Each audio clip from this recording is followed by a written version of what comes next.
Did she share her work with you? When I was older, she did.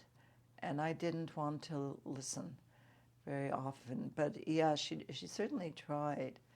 And then when I was 13, I had an operation on my back, and I was bedridden for a while. She came in with her play, which had just been produced in Israel in Hebrew, and she wanted me to translate it into English. Like I was 13, and I couldn't escape, and I didn't particularly want to do it. And my English was the English of a 13-year-old who didn't even have English as a first language at the time. So, but that was my first experience of being her translator.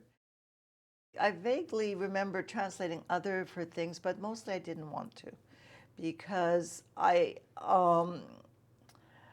wanted to live my own life. But when I was in my mid-30s, she finally got a publisher in Australia to publish The Tree of Life in English. And she really begged me to help her with the English. That was really the first time like I really worked as a translator in English. And it was also the first time that I read her work seriously.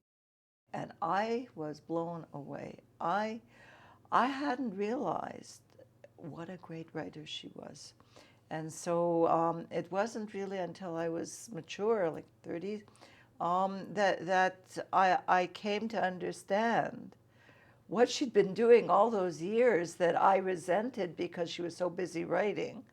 You know, I knew her poetry, I liked her poetry, but I hadn't read The Tree of Life in Yiddish. And then when we had to work on it together, that was a revelation to me. I was really blown away by the book, by her ability to capture, you know, in such a breath, a whole community. And it was interesting. I was afraid it was going to be very boring, but instead got so caught up with the characters. That book was hard because I was working from, so she would do the first draft. So she had the draft, and I had to fix it. But my mother could be very stubborn, and she thought she knew English well. And I thought, so we would have horrible fights. And I would say, you can't say this in English. But I want to say it. And I'd say, you can't say that. It's not English. And we'd fight a lot, real screaming fights.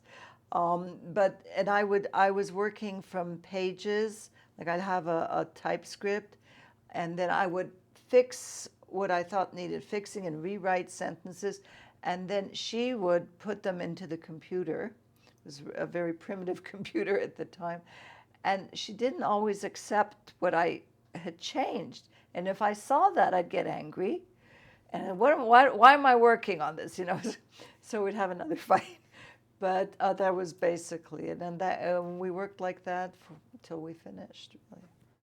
It was my first real experience of what it must have been like to have been in the Lodz ghetto. What I remember being struck by was the constant anxiety that you never knew from morning till night if you were going to survive, if your loved ones were going to survive. That kind of anxiety. I don't know how people lived with that. It was horrible. And then there were other things also, the constant starvation and as the noose tightens, as things get worse and worse, you wonder how people could have lived through this. And so it was, in a sense, it was a revelation to me. It changed my relationship to my mother, because until then, she was my mother, and I loved her as my mother. But after that, I really respected her as a writer. I mean, by that time, you know, I had a degree in English literature. I had a sense of what was good literature. And I realized that she was a great writer. And to me, so I looked at her differently. I looked at her as, first of all, we were working together, so we were really peers in that sense. But also, I was full of respect that I hadn't had before.